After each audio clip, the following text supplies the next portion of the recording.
Je dois avouer, désolée de choquer, que j'ai reçu cette information, ce scandale avec un sang-froid. Sinon, je dirais que j'étais ni chaud ni froid en réalité. Parce que, excusez-moi, je ne sais pas ce qui étonne, je ne sais pas ce qui surprend. D'une certaine façon, ce qui se passe aujourd'hui a commencé sous nos yeux. Nous avons presque semé nous-mêmes les graines des plants dont nous décrions les fruits aujourd'hui. Comment? Je suis heureuse qu'il y ait des jeunes d'une école de formation professionnelle ici. Oui. Mais moi, je situe la responsabilité à plusieurs niveaux. État, parents, je rejoins Madame Nyakadia Bokwe en parlant de parents et tout cela. Mais avant, je pense que notre société a besoin d'un type d'éducation nouveau. Une sorte d'éducation à la présence présente. Nous sommes pour la plupart des parents absents. Nous sommes là de corps, mais absents émotionnellement. Nous sommes émotionnellement inaccessibles à nos enfants.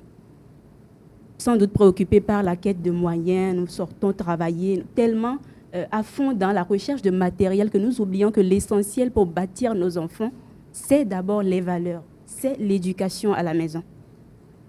Lorsque je prends le contexte de combien de filles, quelle fille bien éduquée, consciente de sa valeur, de la personne qu'elle est, de ce qu'elle représente dans la vie, peut se coucher pour un homme pour 5 000 francs, pour 15 000 francs, quel que soit le dénouement. Combien? Oui, à un moment, on a connu des scandales ici, des sextapes, où parfois c'est des enfants de personnalité, des enfants d'acteurs oui, c'est là que je parle d'éducation à la présence présente. Ces personnalités, combien d'entre elles sont à la maison pour encadrer les enfants? L'enfant te dit, papa regarde ce dessin, on lui dit oui, c'est très joli. Enfin, on n'est pas là. Et les enfants, ils ont malheureusement ce radar d'authenticité. Ils détectent quand on ne sommes pas là. Lorsque j'envoie mon enfant dans une école confessionnelle, généralement, les parents qui envoient leurs enfants dans ce genre d'école, c'est dans l'espoir d'avoir, au-delà de l'instruction, voilà, et d'avoir une certaine éducation aux valeurs morales, religieuses, et ainsi de suite. Mais il y a des écoles confessionnelles, il y a des écoles à Cotonou, confessionnelles où il y a eu des sextapes, il y a eu des scandales, mettant en scène des enfants d'autorité, des enfants de personnalité. Parce que même la religion n'est pas la solution aujourd'hui, c'est l'éducation. C'est là que je reviens entièrement, Madame Nyakadia Bokwe, c'est l'éducation. L'école ne fait que compléter l'éducation que des enfants devraient avoir reçue à la maison. Lorsqu'à la maison c'est raté, ce n'est pas l'école, ce n'est pas l'enseignant qui éduque l'enfant en réalité. Du coup, école confessionnelle, tout ce qu'on veut, peu importe. Après, lorsque je quitte la responsabilité des parents, c'est-à-dire qu'ils ne sont pas là et tout pour garantir l'environnement qu'il faut à l'enfant, ou carrément c'est un environnement à la maison de violence où l'enfant assiste à des choses qui ne lui permettent pas de construire qui il est, d'avoir l'estime de soi, de comprendre ce qu'est la vie. Il est tout le temps stressé à la maison, c'est des cris par-ci, par-là, c'est des violences. Il a besoin de ressentir du réconfort dehors. Comment? Il n'a pas confiance en lui. S'il sent que c'est à travers les EHPAD qu'il se... Bon, d'accord? Peut-être que c'est une fois en passant qu'il a la possibilité de vivre cela. Il filme peut-être pour à la maison. Je ne sais pas comment ça se passe dans leur tête, mais en fait, nous sommes 12 millions de Béninois. Ce n'est pas parce que moi, je ne trouve aucun intérêt à le faire que dans la tête d'un autre, ça ne se dessine pas.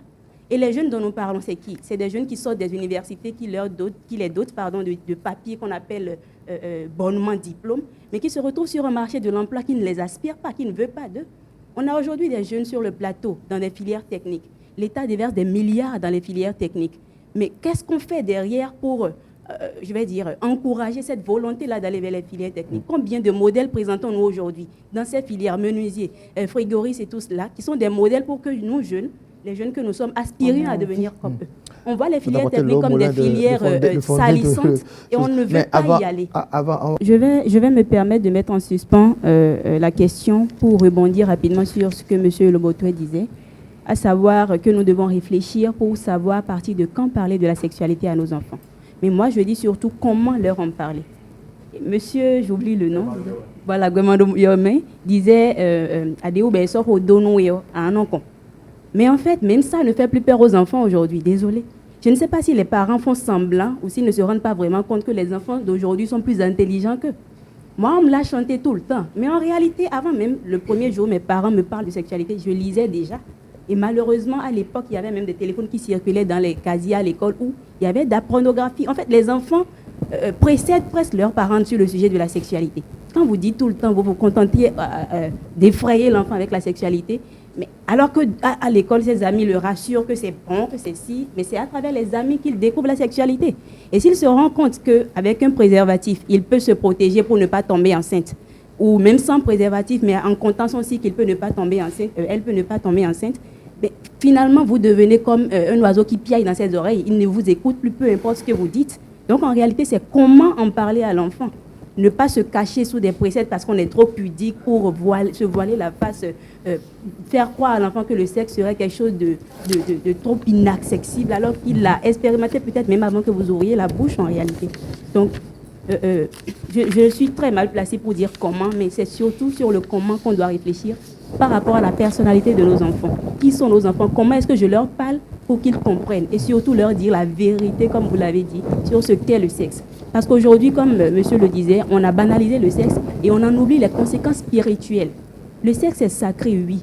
Pourquoi est-ce qu'on l'explique à l'enfant? Spirituellement, qu'est-ce que je cours comme risque à avoir plusieurs partenaires sexuels? Est-ce qu'on détaille cela à l'enfant? En fait, on ne l'a jamais dit. Aux enfants, le sexe est sacré. Et point, voilà, le sexe est sacré, point. En quoi est-ce que c'est sacré? Il s'adonne au sexe une, deux fois, il prend goût. Et puis après, il joue avec. Mais pourquoi est-ce qu'on est... Moi, on ne me l'a jamais dit. Je l'ai découvert très tard à l'âge adulte, après avoir eu mon premier enfant. C'est là que j'ai compris quelles pourraient être les ouvertures spirituelles qu'on ouvre en s'adonnant au multipartenariat sexuel. Alors, je ferme le sujet pour revenir à votre question, que je vous prie de me rappeler. Vous faites l'image des gens, vous créez des contenus, vous travaillez sur dans le numérique. Oui. J'ai envie de savoir pourquoi c'est beaucoup plus en mettant l'accent sur le lubrique que les gens se font des followers. Parce qu'il y a des contenus scientifiques, culturels, ainsi de suite, qui n'amassent pas mousse, qui n'intéressent pas grand monde. Ouais. Ça me revient maintenant et c'est là que je rejoins Bonaventure. Oui. J'étais sur les réseaux sociaux depuis, je crois, 2014 et je crois que je tourne encore en dessous des 5000. Ce n'est pas une question de sexe, ce n'est pas une question de qui publie en réalité, c'est une question du contenu, comme vous le dites. Qu'est-ce qui emmène à s'intéresser plus au sexe? C'est parce que nous vivons dans une société de malades en réalité. Notre société est malade parce que les individus qui la composent sont malades. Nous sommes désœuvrés. Nos jeunes n'ont rien à faire d'autre que, regarder en l'air, humer de l'air, ne rien faire. Et puis, voilà, tous les êtres humains sont émotifs. On a tendance à penser que les hommes réfléchissent par la raison, sont dirigés par la raison, mais non. Avant toute chose, c'est l'émotion qui dirige l'homme. C'est les rares qui arrivent à faire du développement personnel qui sortent de ce lot-là. Donc c'est normal que tout être humain, à partir de la puberté, réagisse au contenu sexuel. Merci. Alors, je voudrais peut-être faire une sorte de cri de cœur, une sorte d'appel à chaque Béninois, à toute la population. J'ai pour habitude de dire que si nous ne pouvons pas aider les cas désespérés que nous voyons, ce que nous pouvons faire, la plus grande œuvre utile que nous puissions faire au Bénin, c'est de faire en sorte que dans nos propres familles, il n'y ait pas de cas désespérés. Que nous commencions après cette émission, peut-être s'il y avait des parents absents, qu'ils prennent conscience de la gravité de la destination où ils sont en train de conduire leurs enfants, de faire en sorte que nos propres enfants ne deviennent pas des cas sociaux. Ça permettrait déjà à l'État d'être soulagé d'un gros. Les gens préfèrent laisser les enfants d'abord et après on assiste à une bastonnade au public. Voilà. Est-ce que c'est la solution? Franchement, réfléchissons, demandons-nous, agissons utilement. Mais Tiara veut dire quelque chose. Je ne la fustige absolument pas. Je parle juste de ce que c'était à l'époque.